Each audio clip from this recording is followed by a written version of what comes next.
China's central bank, the People's Bank of China, has resumed its massive gold buying spree after pausing its purchases for 6 months, starting in 2024. What reasons does China have for buying gold, and what could their re-entry into the gold market mean for the precious metal?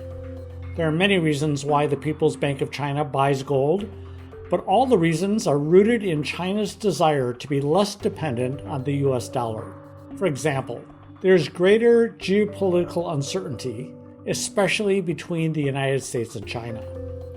With the election of President Trump and his threat of tariffs possibly leading to a trade war, the instability of Syria, and the pause now that we have in the war between Israel and Hamas, and the ongoing war between Ukraine and Russia, all these things have led to a dramatic deterioration of the existing world order.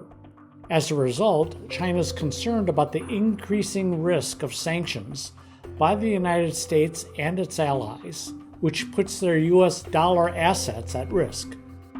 There's also China's desire to become less dependent on the US dollar because it's consistent with its commitments to the BRICS coalition and using the BRICS member currencies or even a new currency as it seeks to develop a new economic trading bloc.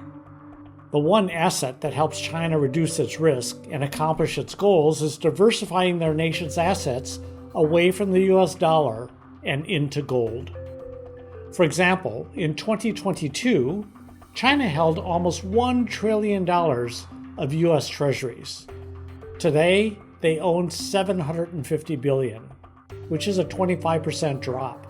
And their gold reserves rose from roughly 2,000 tons to about 2,250 tons. But as China bought more gold prices climbed to historic highs, which made the People's Bank of China pause their gold purchases in 2024. They didn't resume those purchases even as gold prices retreated at the end of last year. But since then, they have restarted their gold buying even as gold prices are nearing the past record high. It seems that the Chinese are less worried about buying gold as prices increase, and they are more worried about what happens if they don't buy enough gold. So what does this mean to those of us who are saving for our retirement? Well, China views the world as entering into a great deal of instability, and it believes it is being prudent by diversifying their assets. To me, that seems to be a very reasonable retirement investment strategy too. So regardless of savings or retirement portfolio, it helps to diversify into gold to lessen your risk. If your savings or retirement investments don't include gold, consider diversifying your portfolio to include some gold. One way is to add a precious metal IRA to your retirement portfolio. I have one, and mine is from US Money Reserve.